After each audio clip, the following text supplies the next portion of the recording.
Hai Elis, tunggu bentar ya. Tadi sempat error. Tunggu bentar. Ya, oke.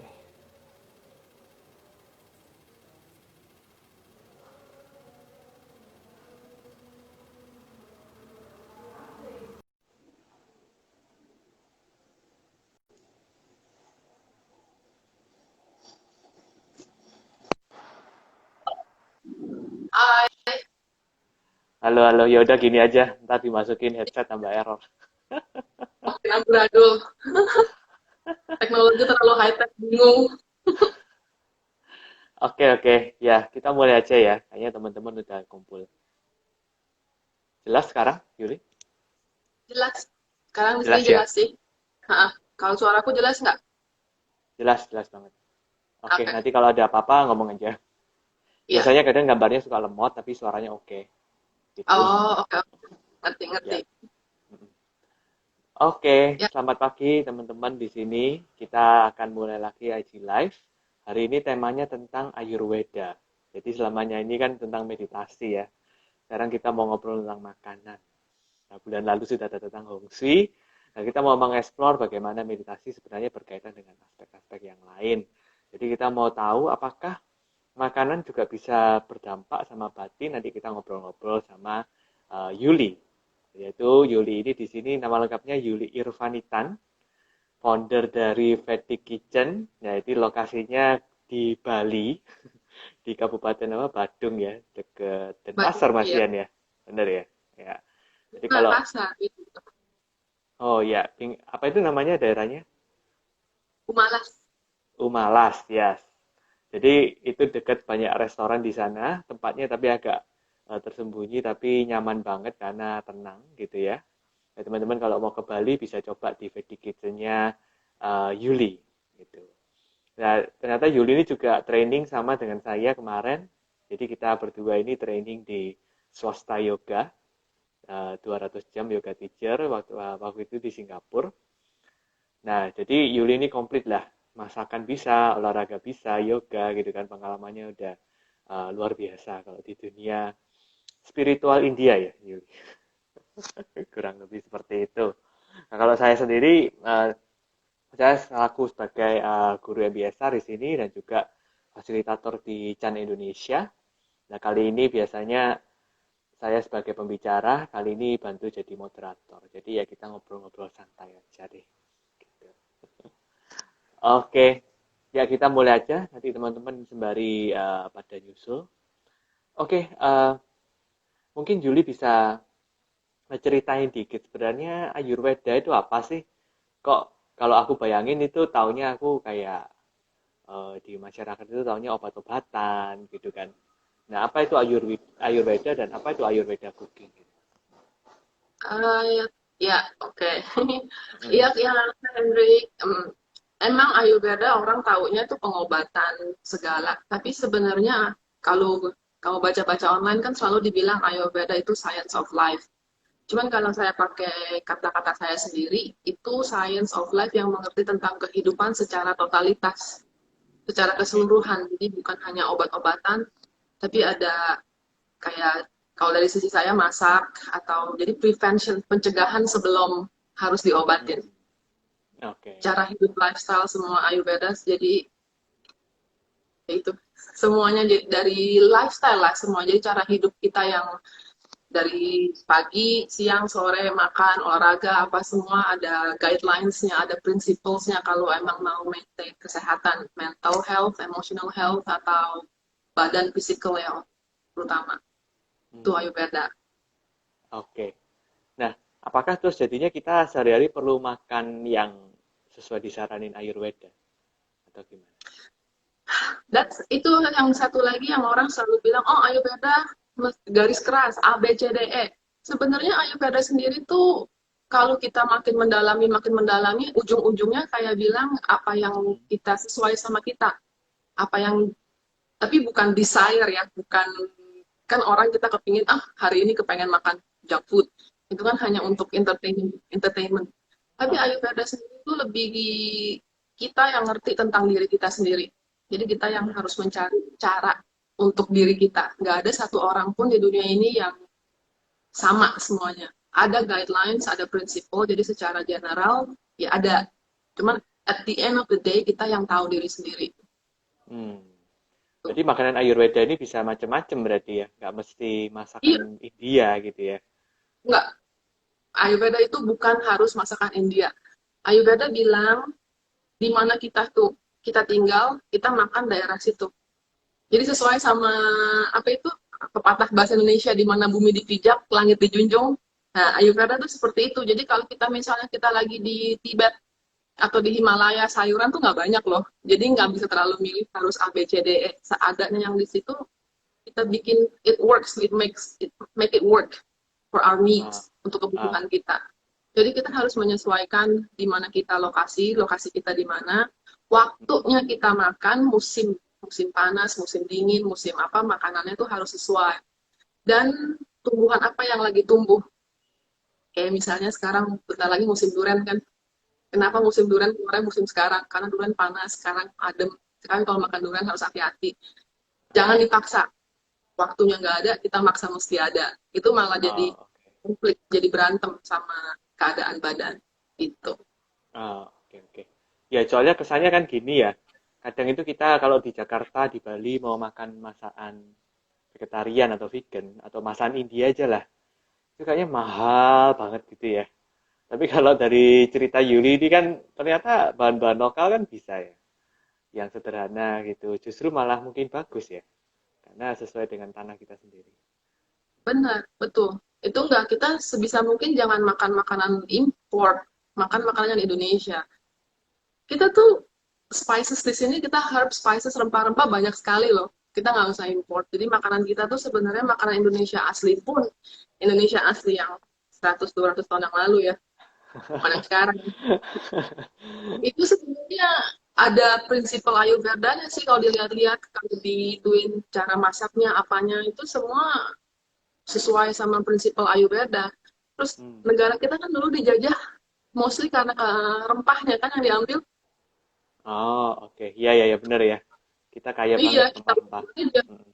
Kalau saya lagi ke pasar-pasar atau kemana banyak banget rempah-rempah yang, Hah, ini ada dijualnya begini nih. Banyak banget, nggak usah di botol-botol mewah. Itu sekilo cuma berapaan? Mereka nggak ngerti malah. Namanya soalnya Karena beda. namanya beda ya, namanya beda terus banyak banyak apa tumbuhan yang mereka udah nggak ngerti dicuekin nggak jelas itu apaan. Kayak contohnya Oh, fenugreek misalnya. Fenugreek bagus buat ibu menyusui kan, kalau yang susunya nyangkut nggak bisa keluar. Jadi kalau itu oh. sampai kemarin sepupu saya aja dokter kandungannya saranin makan fenugreek pill. Mm. Padahal kita di Indonesia tuh ada banyak banget. Jadi daunnya di menurut pengobatan Bali namanya usada, ada mereka sama. Jadi selain bijinya dimakan, daunnya digores terus diusapin di Mm. luarnya buat dipijat. Mm. Nah, tapi namanya beda, namanya di sini kelabat.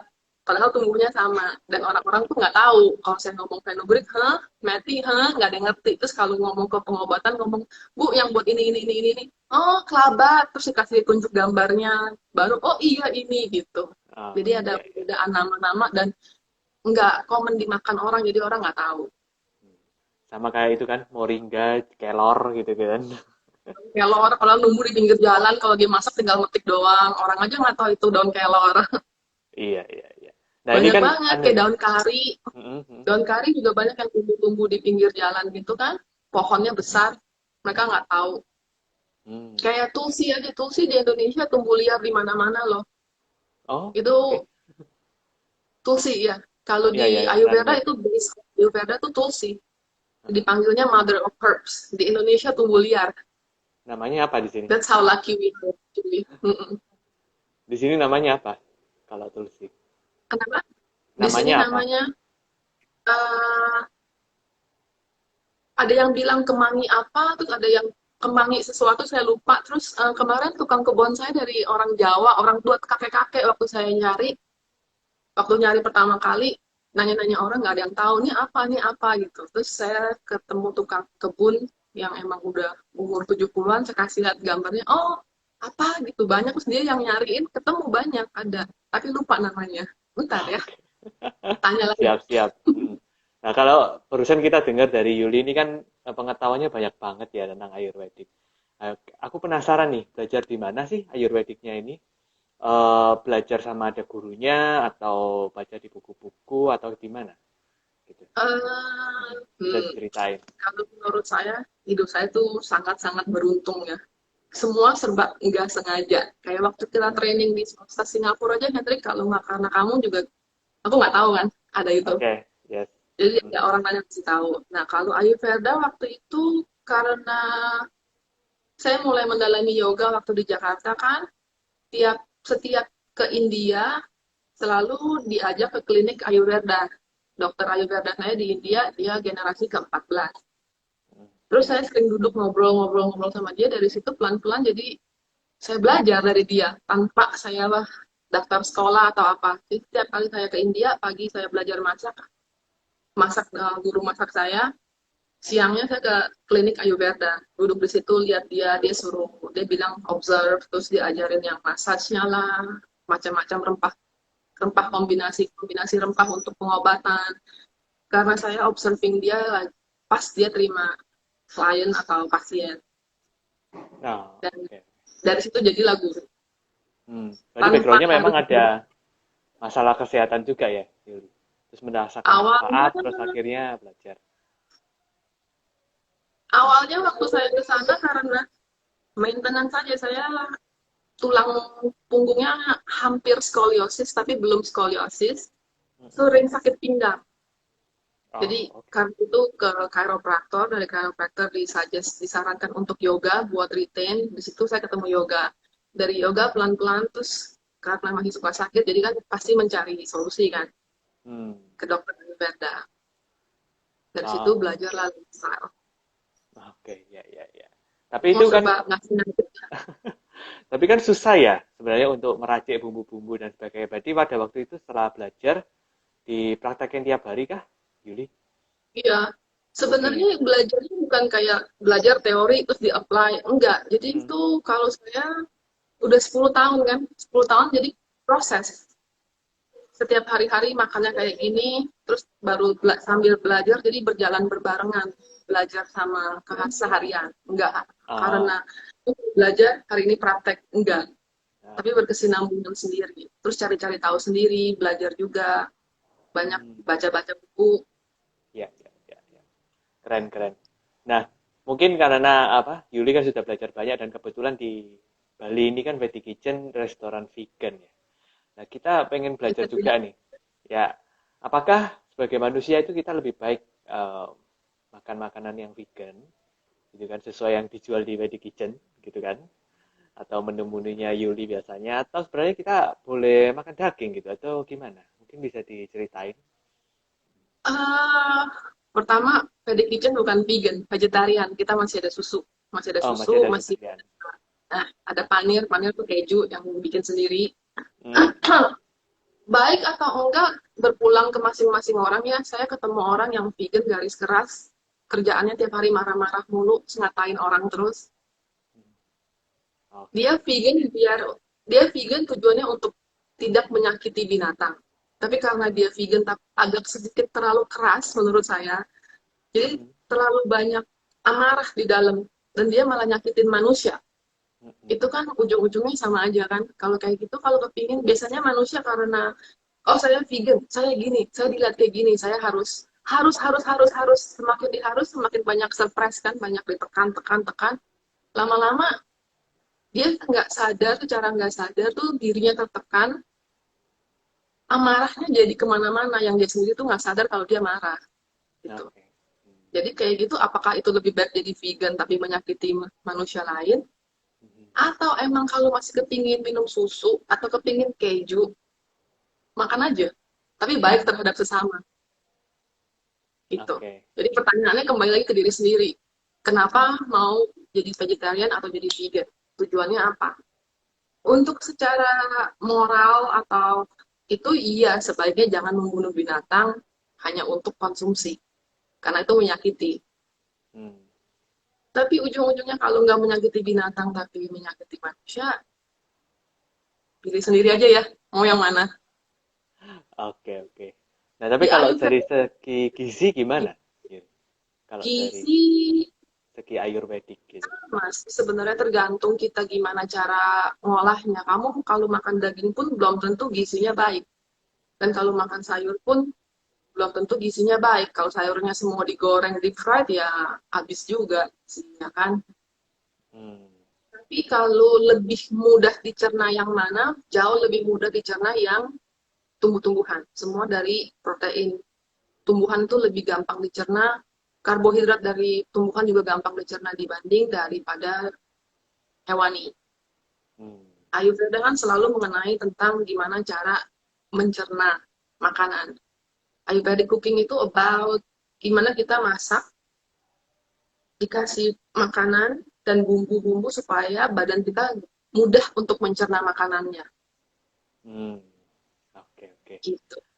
Nah, kalau tadi lihat dari ceritanya Yuli itu kan berarti erat banget ya. Jadi Ayurveda ini cuma nggak cuma cerita soal gizi, juga nggak cuma cerita soal pencernaan, tapi juga ngomong soal moralitas juga ya, sama batinnya seseorang. Nah, mungkin bisa dijelasin lagi, Yuli, mungkin apakah makanan itu bisa ada dampaknya sih sama batin?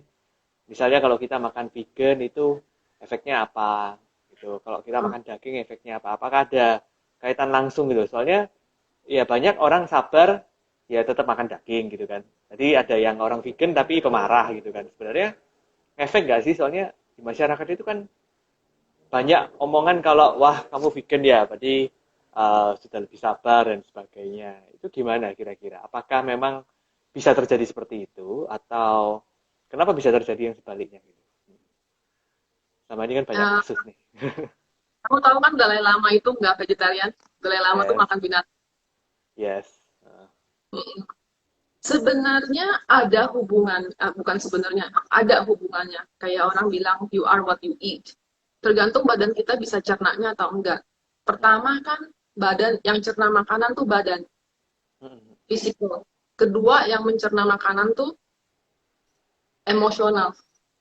Dari emosional tuh yang ketiga mencerna tuh mental. Jadi makanan bukan hanya untuk fisik aja.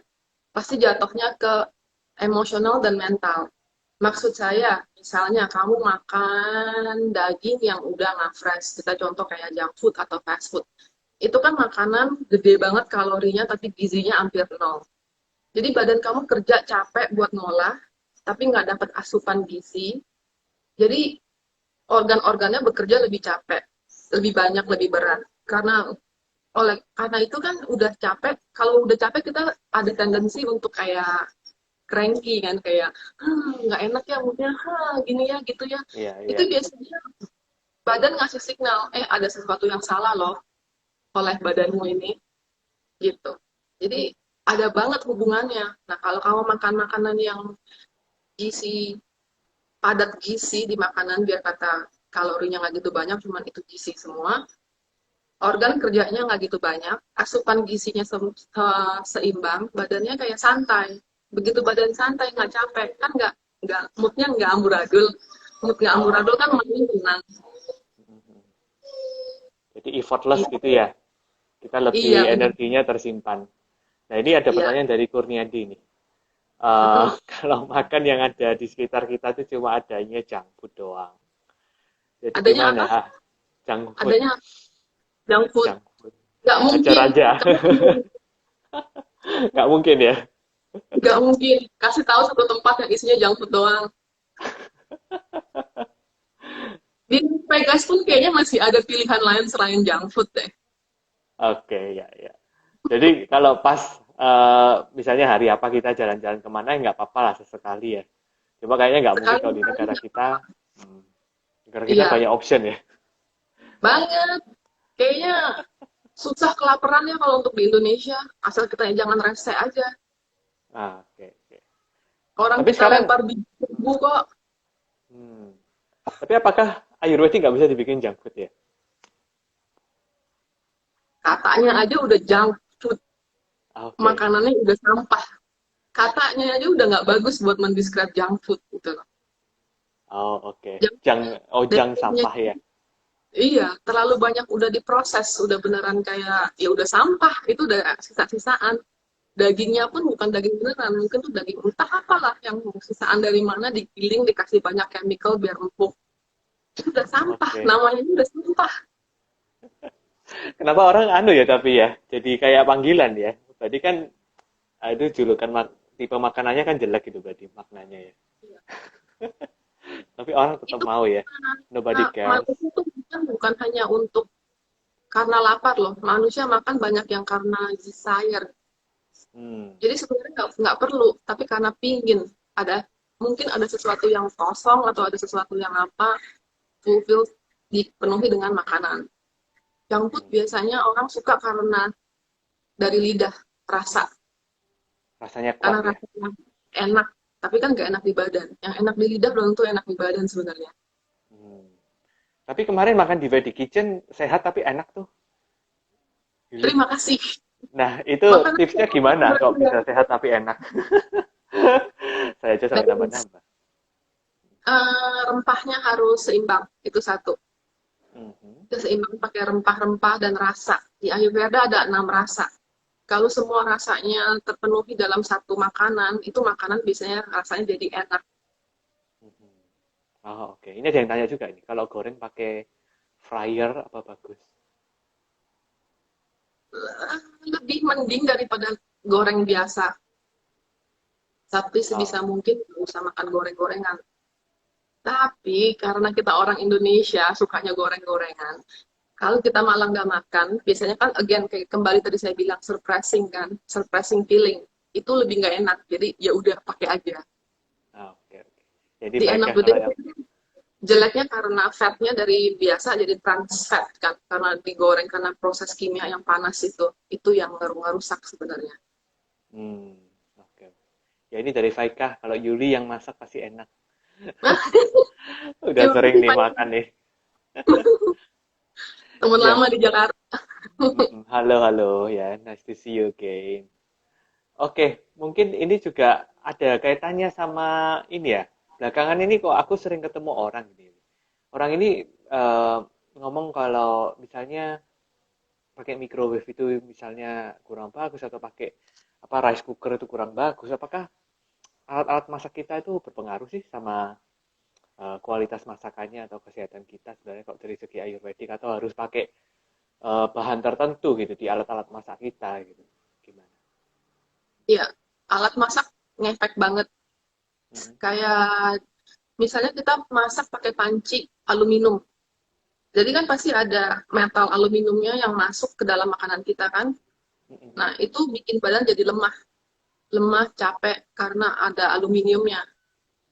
Ini dulu Oke. teknik ini dipakai untuk tawanan perang pada masa Hitler Perang Dunia Kedua itu.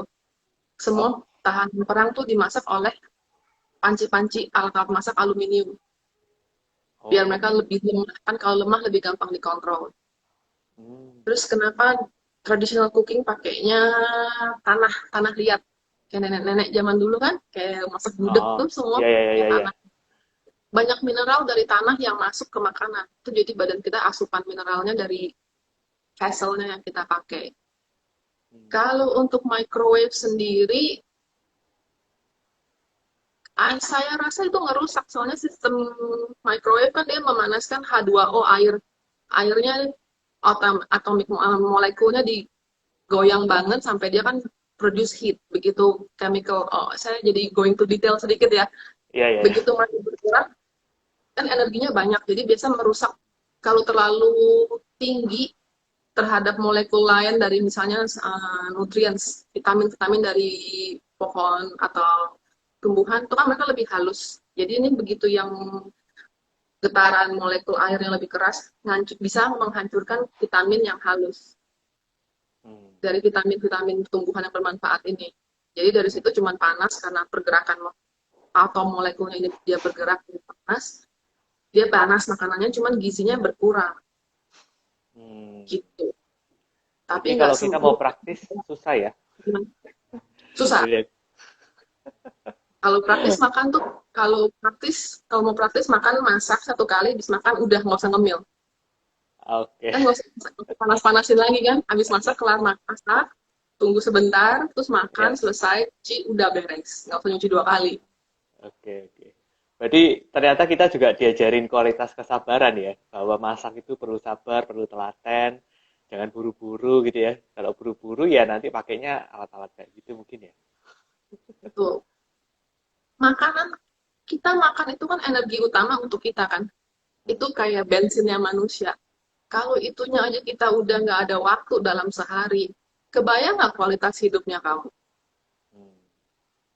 Source source utama buat fuel kita sehari-hari aja tuh udah dianggap enteng. Udahlah ini aja. Makanan kotak masukin microwave, kotaknya styrofoam, pencet microwave. Ya udahlah, asal makan, asal kenyang, asal gini. Ya hidup, kualitas hidupnya ya asal asal semua. Asal hidup, asal jalan, asal mikir, asal apa. Menaun bertahun-tahun hidup asal, ujung-ujungnya gimana? Hmm. Ya, kalau dari segi kosmologis Tiongkok itu kan ternyata dapur juga penting banget ya. Jadi kalau di rumah Banget. itu lokasi dapur paling dicari-cari selain lokasi tempat tidur kan. Nah, Benar. kalau kita Di mau India, lihat lagi juga India sama. Oh, sama. oke, oke. Sama ya. Ya, kemarin kan di Vedic ada misalnya ada Ganesanya gitu kan. Kalau di Tiongkok mungkin ada dewa dapurnya itu. Sebenarnya itu mau ceritain perlambangan gitu kan. Bahkan ada cerita-cerita zaman dulu itu kalau istilahnya media komunikasi antara Tuhan itu sama manusia itu sehari-hari di rumah itu lewat dapur gitu. Mungkin terkait dengan Beneran makanan itu suaranya ya. sorry. Ya, Halo? jelas. Jelas sekarang? Oke. Okay. Gimana? Maaf. Ya, mungkin apakah itu ada kaitannya ya? Soalnya kalau di Tiongkok itu kan istilahnya dapur itu menjadi penghubung antara Tuhan sama manusia, gitu loh. Ya mungkin Mm, lewat makanan itu yang sehari-hari, kurang lebih benar. seperti itu ya. Iya, itu kan jadi apa yang alam ciptakan, manusia olah untuk manusia hidup kan, kehidupan. Jadi dapur kayak stasiunnya, perhentiannya Hmm. untuk kita menjadi orang yang hasilnya ya terserah kita. Kalau kita dapurnya jangan amburadul, semuanya jelek, ya manusianya ya ya udah lah ya. Ya itu kan nggak semua. Ada beberapa mungkin orang yang miraculously hidupnya berantakan tapi jadinya oke. Itu juga pasti kan ada hard work. Tapi dapur, Hmm. iya dapur itu penting. Dapur nggak bisa cuma taruh, ya udahlah gitu. Hmm. Hmm. Hmm. Tapi sekarang Kualitasnya beda. dapur kesakralannya udah berkurang ya, soalnya kan yang masak juga sekarang makin dikit. Akhirnya kita Mbak, rantangan aja. iya. Rantangan nggak apa-apa kalau emang hidup susah apa segala, tapi pilihlah rantangan yang sehat. Hmm. Daripada kudu Ya, maksa, tapi lagi benar-benar. maksa. Benar-benar. Ya. Oke, ini ada Iya, pertanyaan juga sama dari teman-teman nih beberapa udah. Mungkin tumis sayuran dengan api besar apakah sehat? tumis sayuran kenapa? Dengan api besar. Api besar dia masaknya lebih cepat. Kalau api besar, kalau bisa cuma dalam kayak Chinese restaurant tuh yang kompornya kayak napas naga, panas banget kan tuh. Tapi taruh minyak, Ya, taruh ya. sayur, taruh air, langsung angkat, nggak nyampe 1 menit. Itu nggak apa-apa.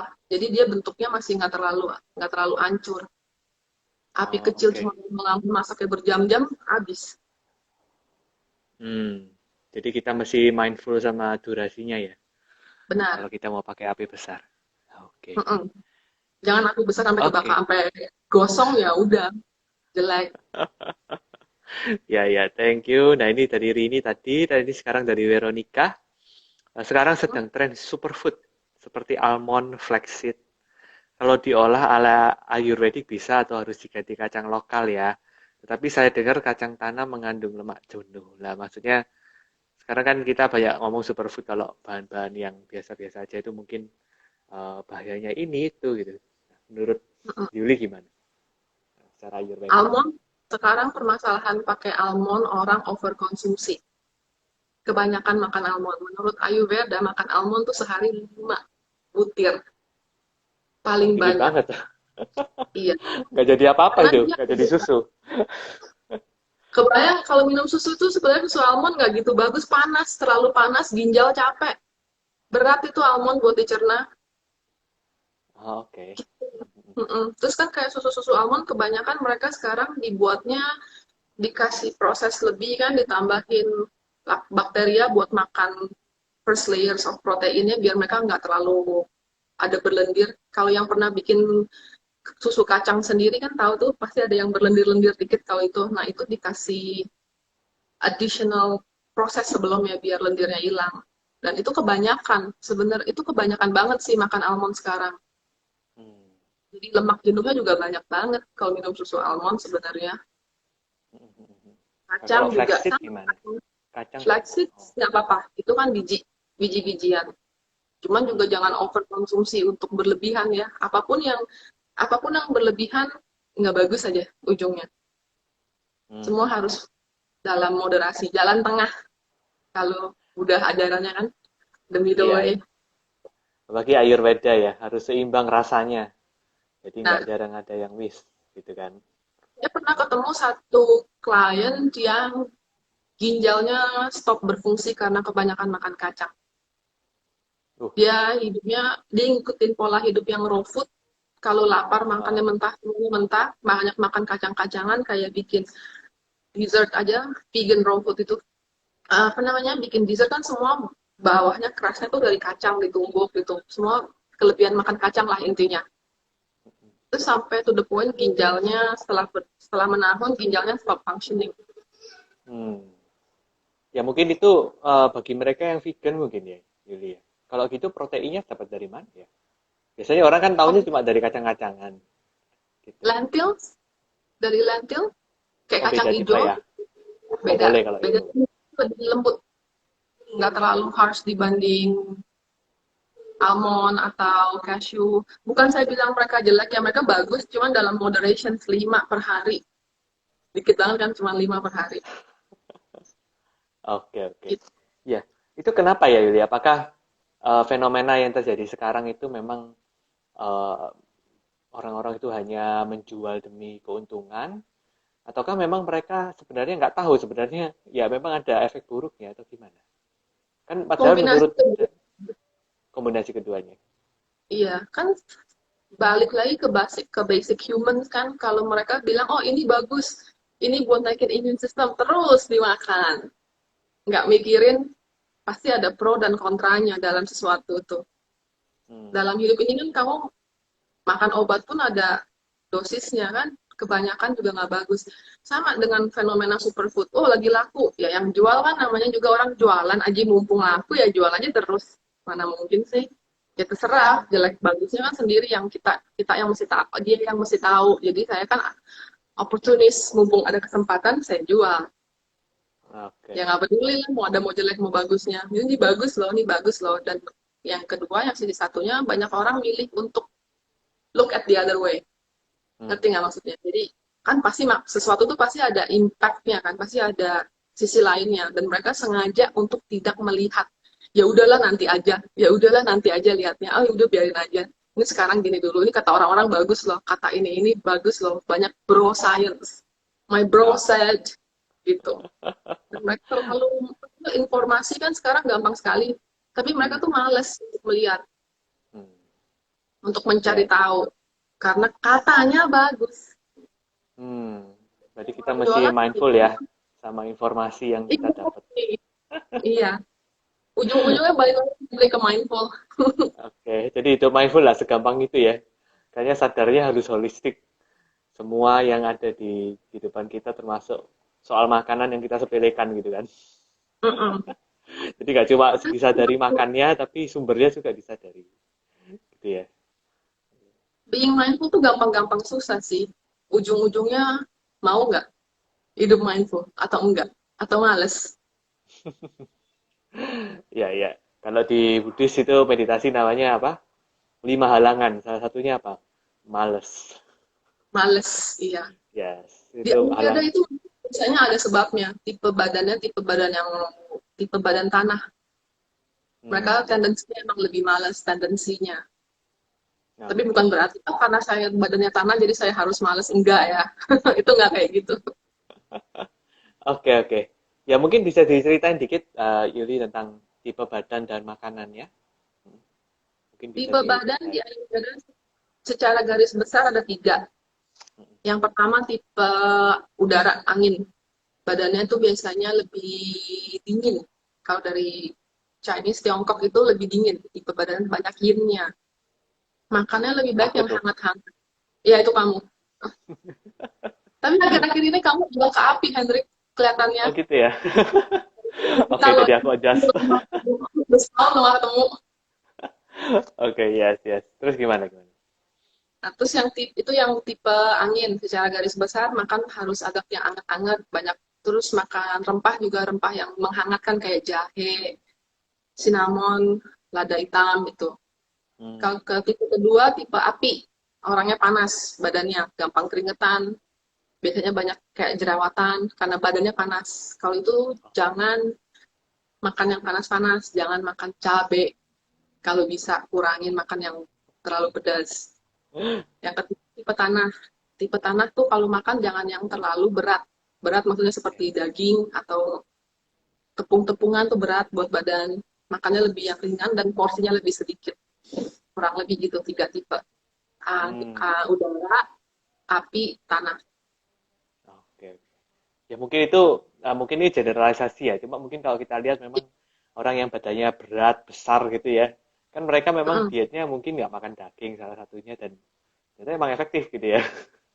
Salah satunya kayak Iya, gitu ya.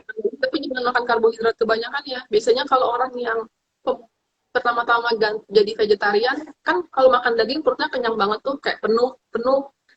Nah, begitu mereka jadi vegetarian, kok lapar terus ya? Kok kayak kurang kenyang ya, kayak kurang penuh ya, kayak nggak ada rasa, gitu. Jadi mereka biasanya makan nasinya double porsi, kalau nggak makan rotinya banyak banget, biar mereka berasa kayak berat di perut, gravity di perut gitu. Oh iya, itu sebenarnya perlu nggak sih rasa berat di perut itu? Nggak perlu atau gimana? Enggak, itu kebanyakan. Harusnya kalau makan, kamu nggak boleh sampai merasa berat. Kalau begitu kamu merasa berat, berarti badan kamu udah overwork, kelebihan kerja. Hmm, oke oke. Jadi terasa Lapar ringan sih bagus tapi tuh. Nah, terisi gitu ya. iya, Kurang lebih seperti itu rasanya. Oke betul. oke. Biasanya itu lebih ke arah mental sih daripada badan kalau yang orang makan mesti sampai gitu. Berarti ada kayak kepuasan batin kan mereka ngomongnya aduh batinnya puas banget nih bisa makan bakso pedes panas minumnya es teh tawar gitu. Ya ya benar-benar. Tapi kayaknya bener nih, tuh buku kayaknya sedikit mengarah ke api nih. Soalnya kemarin habis minum jahe sama makan cabai itu, aduh nggak karu-karuan. Panas Mm-mm. dingin. Kayaknya udah berubah deh kayaknya tipe badannya. Yang tipe badan di Ayurveda tuh nggak selamanya kayak gitu. Jadi tendensinya misalnya kayak badanmu tendensinya lebih ke arah angin. Kamu, tapi kan karena kamu sekarang exercise apa segala macam banyak kayak doing itu semua jadi lebih badannya lebih bekerja lebih panas, metabolisme lebih bergerak. Jadi badanmu sekarang ke arah api. Jadi sekarang kamu dua, angin dan api gitu misalnya. Oke. Ya ya ya. Gitu. Oh ya, ini ada pertanyaan lagi. Eh, makanan yang dikukus apakah baik? Makanan apa? Yang dikukus. Kukus. Kukus bagus. Mm-mm. Oh, kukus bagus. Oke oke. Tapi kukusannya pakai yang stainless ya, jangan yang aluminium. Ya ya ya ya. Oke. Keramik. Eh, ya ini tadi dari Dewi udah terjawab ya. Tipenya bisa berubah berlangsungnya waktu karena pola makan. Ya, Ya, apakah pola pola makan makan aja bisa berubah nggak? bisa, Oh, oh, dari pola makan aja bisa berarti. bisa. Oke. Oke, ini kayaknya Rini banyak pertanyaan. Aku nggak tahu kayaknya IG Live ini bisa bertiga ya. Apa aku undang Nggak Rini? ngerti. Rini mau dimasukin? Ini kawan Rini go. Coba coba Ayo, minta permintaan untuk join Rini. Boleh nanti sekalian dicek loh tipe tubuhnya apa biar asik kita ngobrol bertiga ya. Oke. kalau Sembarin. mau ngecek secara garis besar sih di online-online banyak ya kuesioner gitu, coba aja isi. Itu untuk pertama kali, oke lah. Cuman kalau emang benar-benar mau tahu harus ke cari dokter Ayurveda. Saya saranin ke situ untuk lebih jelasnya. Jangan self diagnose, jangan self diagnosa diri sendiri terus tiba-tiba oh nggak mau makan ini harus makan ini salah-salah sembelit nanti. Ya ya ya. Ya kalau nanti sesi selanjutnya kalau mau live lagi bisa. Ada suhu Yuli di sini. Suhu makanan. Masih murid, masih murid Oke. masih belajar. Ya. Mungkin berkaitan dengan ini apa? Batin ya, mental lagi. Sekarang kan zamannya orang depresi, susah tidur, gejala Ya, kecemasan. Itu ya. apakah cuma faktor mental aja atau ada hubungannya sama makanan gitu? Iya. Ada hubungannya sama pola makan. Yang Contohnya tadi gimana? kembali kayak Hmm. tadi saya bilang itu yang makanannya udah diburu-buruin, makan gini, makan gitu, makan cepet-cepet duduk, atau ada beberapa orang yang makan nggak pakai duduk, berdiri sambil makan gitu. Tapi Hmm. 5 menit selesai asal kenyang.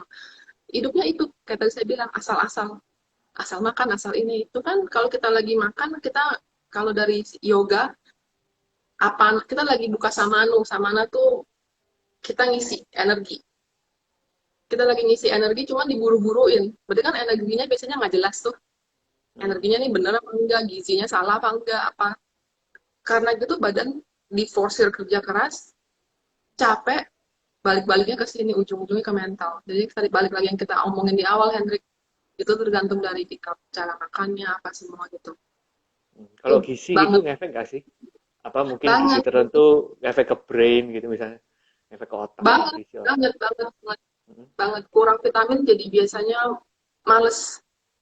Kan sebenarnya otak itu nggak ada urat, nggak ada apa-apa kan, itu cuman kayak electricity firing ke each other. Elektris. Electricity kan nembak-nembak terus Hmm. neuronnya yang nangkepin. Itunya kalau meleset-meleset terus neuronnya capek, lemes karena kurang gizi kan neuronnya jadi males tuh, nggak bisa nangkep. Jadi ada electricity lewat, ya udah bye. Gitu. Itu kan lama-lama jadi kitanya kekurangan energi, sadaka pita, Oh. kekurangan energi di mental. Hmm, hmm, hmm. Ya, yang menarik kemarin aku habis didiagnosis gitu ya, orangnya tanya gitu, kamu kok kekurangan vitamin ini kayaknya jarang makan sayur atau gimana? Aku ngomong, memang makan sih, cuma mungkin nggak terlalu banyak atau gimana, tapi sehari-hari makan. Karena kan sementara ini di rumah rantangan gitu kan. Jadi no Hmm, choice, keluarga yang milihin ya udahlah gitu kan. Nah hmm. itu memang vitamin itu adanya di sayur-sayuran. Berarti di daging nggak ada vitamin ya? Vitamin daging ada, tapi nggak banyak. Dan dagingnya dari mana? Banyak daging sekarang yang saya tinggal di Bali, masih banyak tanah kosong. Mm-mm, Banyak sapi, dilepas saja di sana kan. mm-mm, Dilepas di ladang-ladang kosong. Sapinya cari makan sendiri. Dan karena banyak orang yang suka buang sampah sembarangan, sapinya pun makan sampah. waduh. Nah, dari si sapinya ini kan banyak tuh orang jualin sapi Bali kan. Mm-mm, Nah, dari sapinya ini badannya aja udah nggak sehat. Satu, dia udah makan sampah. Kedua, dia makan nggak tahu apaan lagi. Terus, itunya aja sumber dagingnya aja tuh udah nggak jelas. Nah, terus mm-mm, kita jadi orang kedua yang makan sesuatu yang nggak jelas ini. mm-mm, Dari yang udah nggak jelas dimakan kedua kali, yang nggak jelas kan jadi 2 kali nggak jelas toh.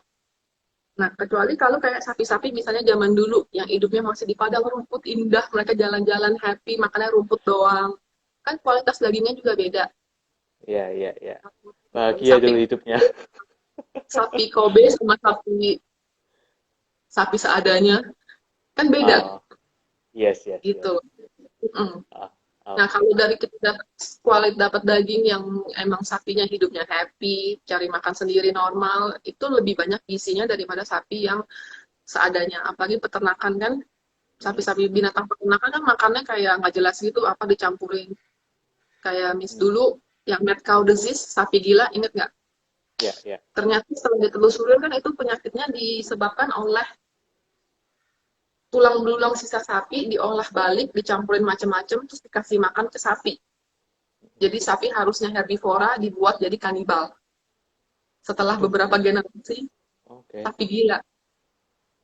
Genetiknya memang anu ya, kelas ya, berarti. Hmm. Ya, Nah, ya. terus kamu Mungkin makan daging, ya udah. mungkin itu kaitannya sama COVID sekarang ya. Kalau kita lihat sekarang COVID itu kan gara-gara orang makan salah satunya apa pasar hewan gitu kan. Ya mungkin Katanya. Ini katanya masih terlalu komplikasi. Nggak tahu. Nggak jelas. nggak jelas ya. Ujung-ujungnya nggak jelas masih. Karena bisa juga karena manusia, kalau kita secara garis besar, secara kita jangan ngomongin satu COVID aja, kita ngomongin secara dunia as a whole. Mhm, Manusia kan sekarang kayaknya respect terhadap bumi udah berkurang banget ya. mhm, Secara nggak langsung kan bumi pasti, buat secara nggak langsung, bumi itu pasti ada cara untuk balik ke equilibrium, stabil, kestabilan. mhm, Kayak badan kita kan selalu balik ke arah stabil, ke arah equilibriumnya kita. Kalau equilibriumnya rusak, makanya kita terjadilah penyakit mhm, gitu. Sekarang kalau kamu lihat bumi secara keseluruhan, equilibriumnya kan udah amburadul banget. Mereka tuh pasti ada cara untuk menyesuaikan diri. Caranya tuh ya kita nggak tahu. Mungkin mungkin COVID ini salah satu cara untuk si buminya sendiri ini menyelaraskan dirinya lagi dengan yang seharusnya. Hmm. Kita tuh kan hanya bagian kecil ya, kita hanya bisa mencegah atau apa, tapi kalau terlalu kayak sekarang pasti bumi, nature, alam pasti punya cara untuk menyelaraskan dirinya, yang kita manusia nggak bisa ngomong apa-apa lagi. Ya udah. Nah, ada tips nggak dari Yuli kalau secara Ayurvedik atau mungkin pengalaman aja lah kalau pada saat COVID pandemi gini, apa yang mesti kita konsumsi, bagaimana lifestyle kita, itu ada saran-saran? Asupan gizi yang seimbang ya, makan jangan sembarangan makan karena bosan di rumah makan terus kan sekarang banyak tuh yang jualan gini gonong, oh cantik ya, coba yang namanya di foto kan gampang di makeup pasti kan cantik tuh, terus Ya, semua ya. dimakan, semua dicoba nggak tahu karena bosan di rumah mau ngapain lagi, terus males nonton Netflix pesen Gojek. Ya, ya, ya. Bisa mungkin masih coba kayak apa tuh, hidup normal ya, bangun tidur mandi ganti baju, olahraga dikit, terus makan pada jamnya, jangan terlalu banyak rebahan. Yes, Aktivitas yes, dalam yes, waktu yes. bisa kok, ngepel apa nyapu atau nyikat WC atau apa kan tuh olahraga juga. Ya, berarti intinya itu kalau kita kaitan dengan mindfulness itu istilahnya kita tidak larut dalam cerita-cerita orang gitu ya. Mungkin cerita-cerita lewat gambar makanan, cerita-cerita Ya, informasi yang tidak karuan dari mana asalnya. Tapi kita lebih mindful bagaimana kita pintar-pintar sendiri untuk seimbang antara ya benar. bagian-bagian tubuh, antara nutrisi, kemudian batin dengan tubuh. Ya pintar-pintar kita aja lah, gitu kan. Mm-mm. Hmm. Benar, pinter-pinter sendirilah. Sekarang udah dikasih internet gampang gitu, semua tinggal dicari kan. Iya, banyak banget loh di internet. Tapi informasinya juga banyak yang simpang siur ya di Banyak. internet gitu. Nah, itu dia Ya, terus lihat masalahnya kan. dari sumbernya. Kalau kamu baca, misalnya kamu ketik di Google, oh, pasti kan yang pertama tuh yang lagi rame di ngomongin. Tapi Mm-mm. kamu lihat itu websitenya apa, siapa yang nulis. Kalau websitenya saya sembarangan.com, masa kamu mau dengerin sih? Cuman kalau misalnya ada institusi besar, misalnya kayak saya suka baca medical journal, dipublishnya di government, websitenya government, itu kan paling nggak udah melalui proses benar atau enggaknya, atau itu konspirasi teori atau apa, balik lagi ke urusan beda ya. Cuman kan paling nggak udah melalui suatu proses penyaringan untuk bisa dipublish di situ. Jadi Hmm. jangan males lihat source-nya siapa. Terus selalu kalau baca sesuatu selalu usahain ada pikiran untuk bener nggak sih gitu. Jangan oh iya Curious. ya, oh iya ya, oh iya ya. Always questions. It's always good for you at the end of the day. Mhm, mhm. Jadi kita tidak kaku menerima satu informasi sebagai kebenaran gitu ya. Sekali lagi, Iya, lagi-lagi kita mindful ini. Kita iya, tidak buru-buru judging. Ini informasi yang benar gitu kan. Informasi satu-satunya gitu kan. Tapi kita buka iya. pikiran kita untuk bisa ya kita tahu segala macam sudut pandang. Dan kita Mm-mm. setidaknya pilih mana yang terasa paling cocok, paling seimbang buat hidup kita gitu ya. Nah, Iya, berarti Ayurveda juga ada jangan ya di literatur kayak medical journal itu banyak diteliti juga gimana Hendrik di suaranya putus. makanan Ayurveda di Ah, medical journal gitu apakah ada yang meneliti juga gitu ada. banyak juga ya. Ada banyak. Kemarin ini saya baru baca tentang yang gas. Kalau makan, kalau lentils kan jadi orang bergas tuh. Kalau kayak habis makan kacang-kacangan, perutnya kayak tiba-tiba bloated, kembung, terus banyak buang angin. Oh Ada oke tuh okay, ya. di medical journal ya. Jadi ada orang science, researcher yang belajar studies comparing untuk direndam. Kan kalau di Ayurveda emang harus direndam kan lentil tuh sebelum dimasak. Mhm. Mereka research yang gasnya paling banyak sama yang paling sedikit tuh rendam berapa lama Oh oke okay. gitu. Ada yang tadi ada kayak gitu-gitu banyak kok. Jadi didukung sains juga ya ya mungkin ini medical journal itu orang paling malas baca gitu kan karena memang pada saat kita buka itu bahasanya susah gitu kan. Iya, kayak gitu-gitu. Paling atau paling enggak ya usahalah dikit. Kalau nggak tanya saya di Pedi Kitchen, kalau lagi ada waktu saya jawab.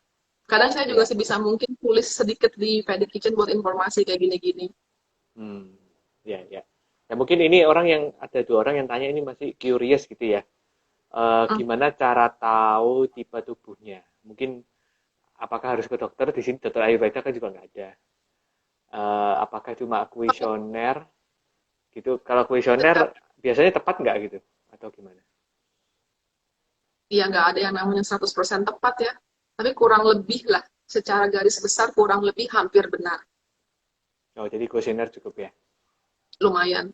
Lumayan untuk secara garis besar ya, bukan Nah, ah, detail-detail detail.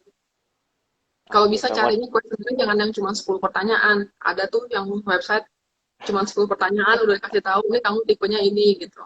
Soalnya oh, ciri-ciri badan atau apapun kan kita harus bisa tahu kan. Dan kuesionernya tuh ada kayak jenis rambut, apa segala macam ditanya. Nah, itu kita jawab dan kita harus oh, jujur jawabnya. Jangan, ah enggak kayaknya gue gini nih, ah enggak kayaknya gue gini nih. Enggak, jujur ya, penting itu. Kan nggak ada yang baca, cuma diri sendiri. ingat nggak ada website yang direkomenin nggak? Kuesioner yang mana? Pasti saya biasanya coba lihat di Sivananda website dan mereka suka ada kok Hmm? Sivananda. Oke, oke. Ya, Dulu ya teman-teman kalau kalau nggak mau salah. tahu, ya buka Mm-mm. aja si Wananda ya. Cari-cari, Nah, iya. kalau pas Ya ke cari-cari. Bali, ke Yuli aja Kalau gitu.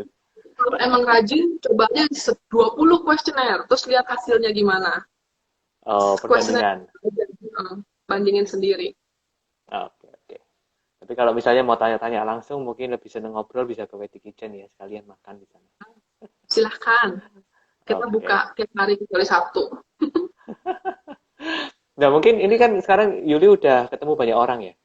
Mungkin bisa di-sharingkan sedikit cerita. Ini kan kita udah mau selesai juga, tapi nggak apa-apa. Eh, Mm-mm. Kesaksian apa aja sih yang pernah ditemui Yuli ketika orang itu lupa pola makannya atau setidaknya mengkonsumsi makanan dari Vedi Kitchen atau mungkin ya nggak mesti harus dari Vedi Kitchen lah. Mungkin orang yang udah dikenal dia habis makan Ayurveda kenapa ada perubahan apa gitu. Banyak ya, kita dari sembelit, masalah sembelit sampai kanker udah pernah ketemu sih selama ini ya. Terus Mm-mm. terakhir-terakhir banyak autoimun. Mm-mm. Contoh Akhirnya gampang yang sembuh saya bisa total atau gimana? Akhirnya. sembuh total itu hanya di atas loh ya yang bisa. Kita Oke. hanya bisa untuk manage sembuh atau enggaknya ujung-ujungnya balik lagi kan. Tapi bisa di manage kayak contoh yang bisa saya pakai suami sendiri deh, gampang jadi nggak ada nggak rahasia orang ya. Ya, Suami ya. sendiri dia autoimmune. Mm-mm. Dulu tuh dia autoimmune, masih sekarang juga autoimmune kan nggak bisa sembuh, nggak ada obat buat nyembuhin permanen. Tapi dia dulu tuh heavy meat eater, seminggu bisa makan steak yang segede-gede anak sapi itu seminggu bisa 4 kali, 3 sampai 4 kali. Wah, that's Terus nice. iya, saya nggak pernah suruh jadi vegetarian loh. Dia sendiri yang mau jadi vegetarian sih. Untung dia vegetarian. Begitu dia mulai makan apa yang saya makan, sekarang autoimunnya under control. Jadi nggak suka flaring lagi. Kadang-kadang jarang lah dibanding dulu. Dan obatnya dosisnya menurun banyak banget. Mhm. Dulu tiap hari, sekarang udah 2 hari sekali. Terus beratnya dulu berapa berapa miligram, sekarang less than half dari yang dulu. Hmm. Terus jadi lebih Ya, aktif, lebih aktif, lebih sehat, kelihatan kulitnya jadi lebih bagus. wah, nah itu. Ya, teman-teman mungkin bisa langsung nyoba ya di Vedic Kitchen atau ya sebenarnya masakan Indonesia kan banyak. Ya kalau misalnya Tapi ini mau, ini loh yang ini hmm? satu note catatan itu nggak proses dalam Iya, 1 kali makan, 2 kali makan. Ini udah oke. 3 tahun prosesnya. Udah kesabaran ya, 3 tahun itu nahan godaan makan daging itu luar biasa. Kalau misalnya kamu asupan gizinya seimbang, kalau emang mau ada niat buat jadi vegetarian itu sebenarnya nggak ada craving sih, nggak ada rasa kayak kepingin apa. Kayak kadang saya suka ada konsultasi bu orang yang bilang, yuk mau jadi vegetarian dong, cara makannya gimana? Hmm. Yang selalu saya bilang ke mereka tuh jangan switch langsung dalam 24 jam hari ini, binging makan daging sebanyak-banyaknya, besok vegetarian. Jangan. Percuma itu paling tahan berapa lama. Kalau emang mau, pakai proses. Besok hari ini dagingnya dikurangin, besok apa pakai proses lama. Terus kalau lagi ada kepinginan, makan aja, jangan ditahan-tahan.